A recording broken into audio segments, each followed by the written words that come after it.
All right, people, we're going to be talking about some of my favorite people, the happiest people in the world, the most Danish people in the world. That's right, the people from Denmark. Actually, not so much about the people from Denmark, but about this news from Denmark. This is something I read this morning, and I just I put aside everything else that's important and that has to be done today because I felt the need to talk to someone about it. All right, and you have been designated to listen to this. Here is the actual headline. It says Denmark Zoo asks people to donate unwanted pets to feed predators and imitate the natural food chain. That's right. And we're going to be talking about this. All right. So the article that I read has this nice, lovely picture of a lion there. I mean, nice and lovely is the. I don't know how to describe this. The lion, it kind of looks lonely. I think it's a good picture. It kind of, it's just kind of like lonely and hungry, possibly, mainly because it's stuck in a zoo in an artificial environment. And I think, it's just he's poor guy. He's just like just sadness in his eyes. He look at him, right? Like he's just got this feeling of like you just feel bad for this lion, and part of me just kind of it wants to pet him, but he's kind of looking like he wants to eat your pet. And so it's a good picture that goes along. Lions are among the captive predators in the Aalborg Zoo in northern Denmark. That's the caption under the photo. It's just, yes, good. Maybe if they were in captive. All right. So here's the actual news. All right. I'm going to read this whole thing because it's awesome. All right. A zoo in northern Denmark is asking pet owners to donate their unwanted guinea pigs, rabbits, chickens, and even small horses. Even small horses. Not to put them on display, but to feed them to the zoo's predators. So I guess I've never seen guinea pigs really be guinea pigs. Like, if you get what I mean, like they're actual guinea pigs in this situation. But even small horses, I get why Danish people are probably the happiest people in the world. Like if they can afford to have small horses as pets in their house, good on them, man. Like I love pets. I like the idea of pets, but in an apartment life, I can't even think of getting like a small dog or a cat because it's just so much extra work. It's a responsibility, right? And and these people are going around with small horses. That is awesome. I wonder if my wife just came back from holidays. She's coming back in a couple of days. If she just walked in and I had like a small horse in the house, just just go, hey babe, I thought we'd get a pet, and Zayan will probably love it. My little kid, he'd probably like this, so I should do that if I could afford it. All right, that'd be stuff. But it goes on. Okay, so it's a Facebook post, which is interesting that they're still using Facebook, but that's cool. We're not judging. We're not judging. We're totally judging. It's trying to imitate the natural food chain, blah, blah, blah. Chickens, rabbits, and guinea pigs form an important part of the diet of our predators. So some of these predators like KFC and shit. All right. It wrote in the post alongside an image of open-mouthed, sharp-toothed lynx. Oh, they put a link. What the hell's a lynx? A lynx is kind of like that deer kind of stuff, right? So, oh no, no, no. Oh, I did not know that's what a lynx. That is what a lynx. It kind of looks like a. What is this? It's like a half cheetah, a cat someone owns, but like it became too big or something. All right, so they used a lynx in their post.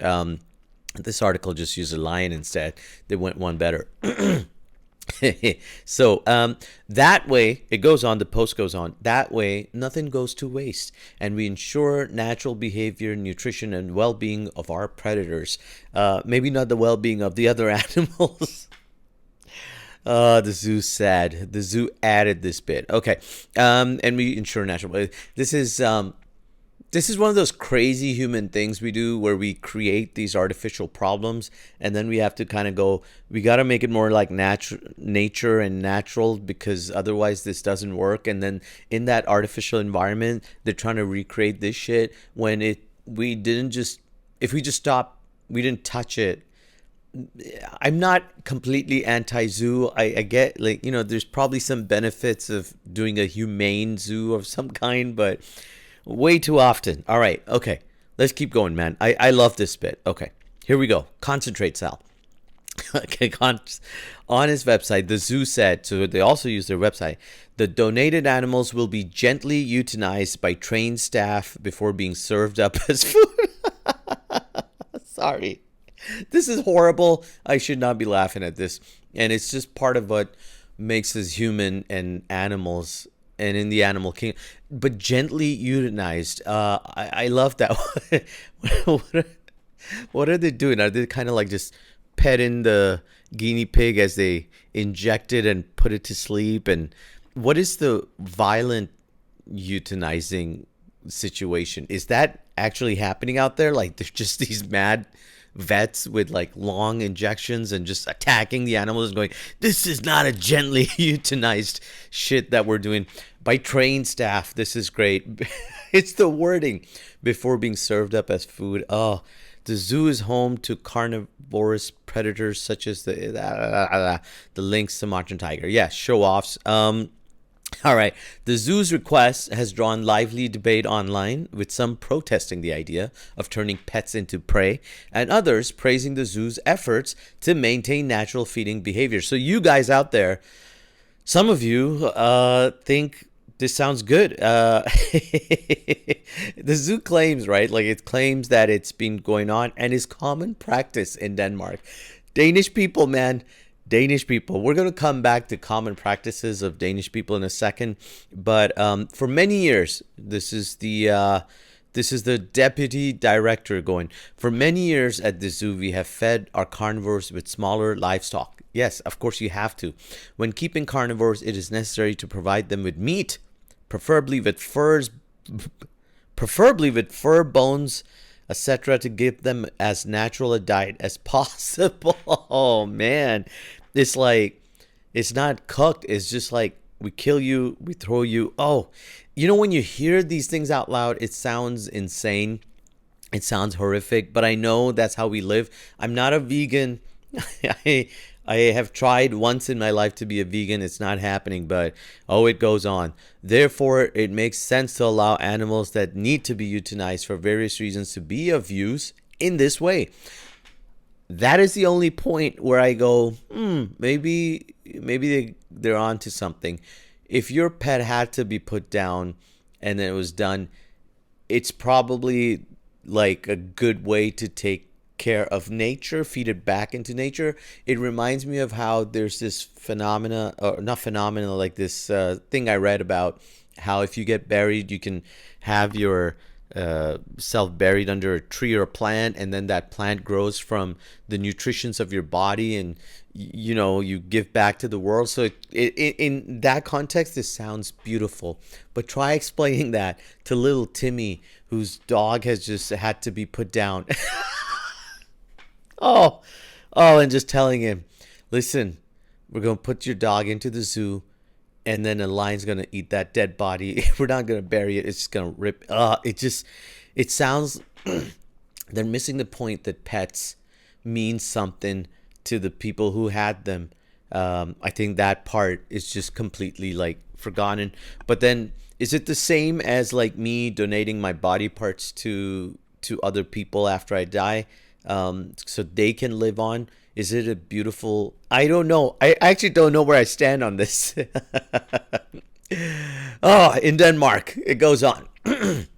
I hope you're still with me. In Denmark, this practice is common, and many of our guests and partners appreciate the opportunity to contribute. So maybe some people are up for this shit. They don't love their pets. I bet if pets could read this stuff, they'd be looking at their owners going, bitch, you ain't doing that to my body after I die. The livestock we receive as donations are chicken, rabbits, guinea pigs, and horses. Horses. They really keep bringing that up, the horses stuff. It's not the first time Denmark zoos have come under scrutiny. Ooh, why? Because in 2014, the Copenhagen Zoo in the Danish capital euthanized a healthy young giraffe named Marius. Oh my God! To avoid inbreeding. What? Oh, so their inbreeding is unethical for them, but euthanizing a healthy young giraffe isn't. That is horrific. Despite a petition trying to stop the move, so they took this isn't. Oh, this is a whole different level. They didn't take a dying giraffe that needed to be. They took a healthy young giraffe, Marius. Is that how you say this name? It had a name. It had a personality. It had a future, and it was euthanized to avoid inbreeding. Its carcass was used partly for research. I don't think it was ready for research right then, and partly to feed carnivores at the zoo: lions, tigers, and leopards. Ooh, Animal Kingdom, man. Weeks later, public criticism flared again when the zoo euthanized 4 of those lions. So the lions that euthanized a giraffe and fed it were then euthanized to make way for a new male in hopes to breed a new generation of cubs. Oh man, these guys take their whole Darwinism stuff real seriously. It's like, I don't want to get old in Denmark. Like, what? Oh God. Oh, listen. There's so much more stuff about Danish people that we can cover, but you know what? I think this whole bit has just been enough for us for today. That was the news. I don't know how it feels. I just feel like, again, if zoos don't exist, then we won't do this. But now we're in this situation where these predators have to be fed, and but your pets, the pets, that just, it kills me. It probably kills them too. Oh God. Okay. All right. I'm gonna stop there. Thank you for watching. That was the news. Danish people are on a different planet. They're the happiest people, but for God knows what reasons. All right. Take care.